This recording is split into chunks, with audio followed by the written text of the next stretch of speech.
Bismillah. Assalamualaikum warahmatullahi wabarakatuh. Bismillahirrahmanirrahim. Alhamdulillahirabbil alamin. Wa bihi nasta'inu ala umurid dunya waddin. Allahumma sholli wa sallim wa barik ala habibina wa syafi'ina Sayyidina wa maulana Muhammadin wa ala alihi wa ashabihi wa man tabi'ahum bi ihsanin ila yaumiddin. Bismillah. Mari kita lanjutkan ngaji kita malam hari ini. Meskipun sambil gerimis-gerimis, hujan-hujan, suasananya agak romantis. Ya, nikmatilah suasana ini. Mungkin besok 10-20 tahun yang akan datang, ketika kalian sukses entah di mana, kamu merindukan suasana ngaji semacam ini. Yang kamu rindukan bukan apa-apa. Mungkin besok kamu sudah urusanmu macam-macam dan kamu rindu dirimu yang sekarang, yang meskipun hujan-hujan rela datang untuk dapat tambahan wawasan ilmu. Mungkin besok kamu tidak banyak waktu lagi untuk ikut-ikut ngaji semacam ini. Mungkin saya sudah tua banget, jadi ngajinya wis tidak kuat 2 jam, setengah jam.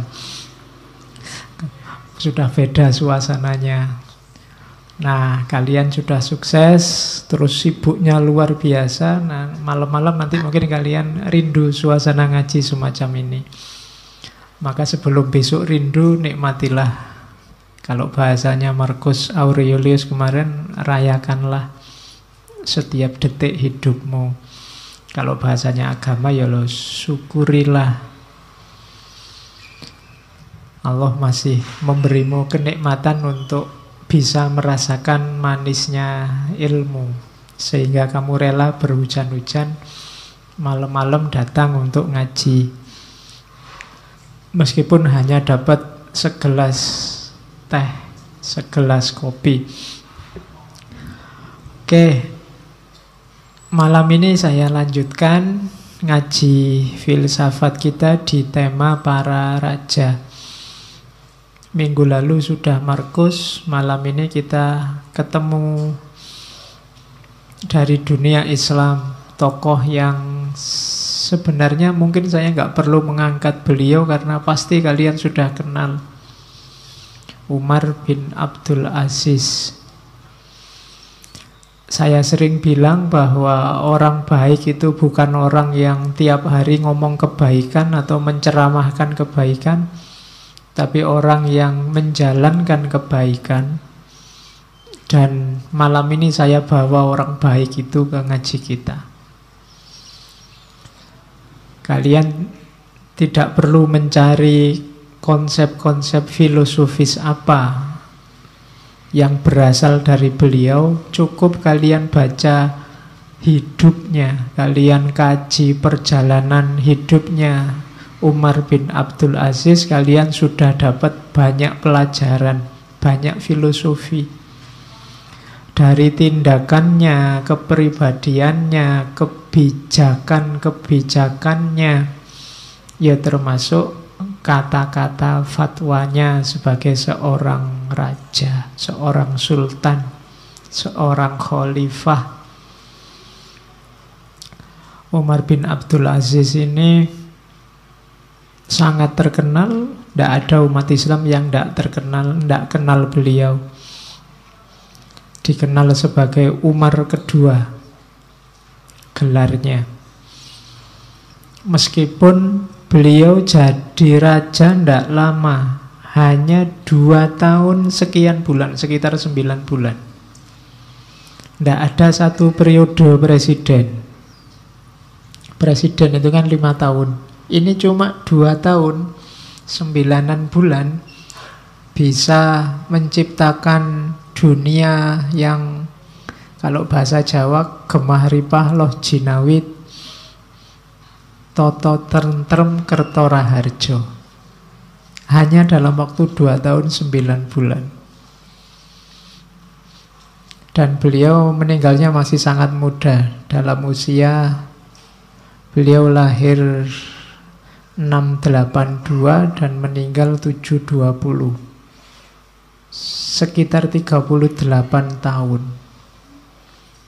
Bayangkan hidup yang 38 tahun saja, jauh lebih tua saya sekarang. Itu iso sukses jadi tokoh paling besar dalam sejarah kekhalifahan Islam. Jadi kalian tidak usah tanya umur. Jadi orang baik, jadi orang berguna, jadi orang yang bermanfaat itu tidak usah nunggu besok, tidak usah nanya umur. Kalau kamu nunggu besok, mungkin tidak terjadi. Coba teman-teman baca ya sejarah tokoh-tokoh besar itu.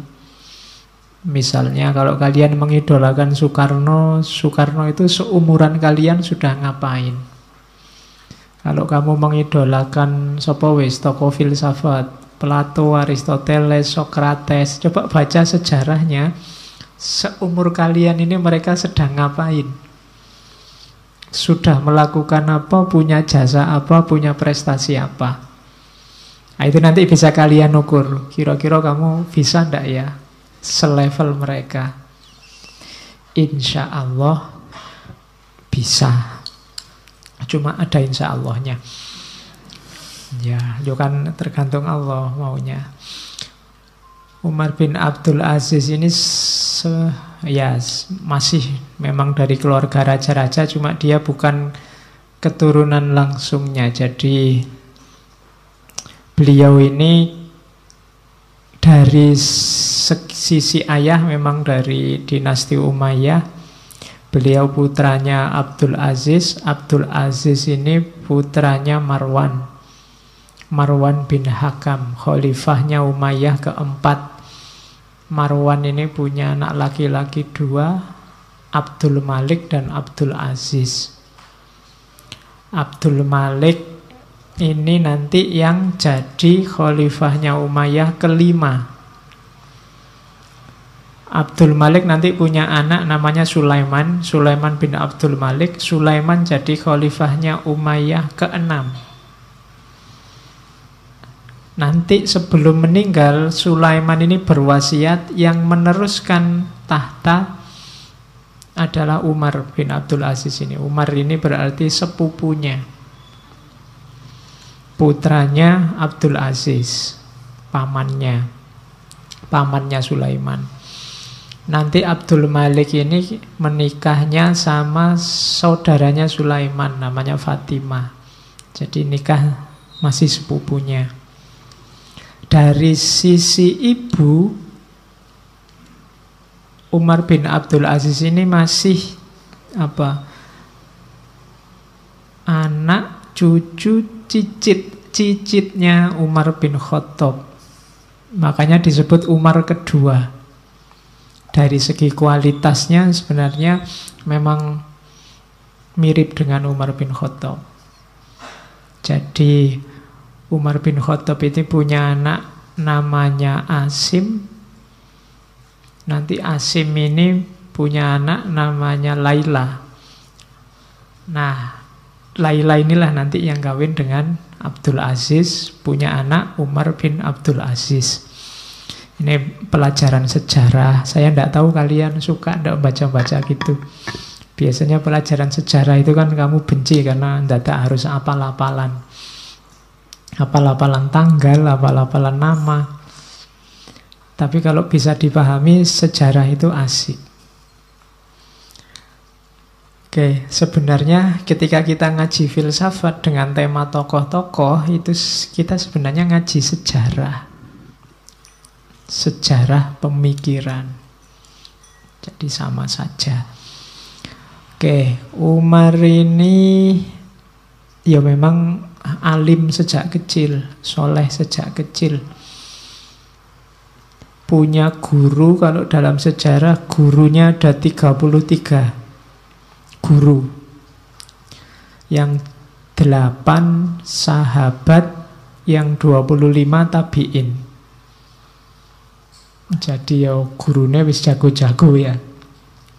Kalau kalian kan gurumu mungkin banyak, tapi kan ya kalau dibandingkan 33 yang 8 sahabat, yang 25 tabi'in ya minta ampun pasti ya.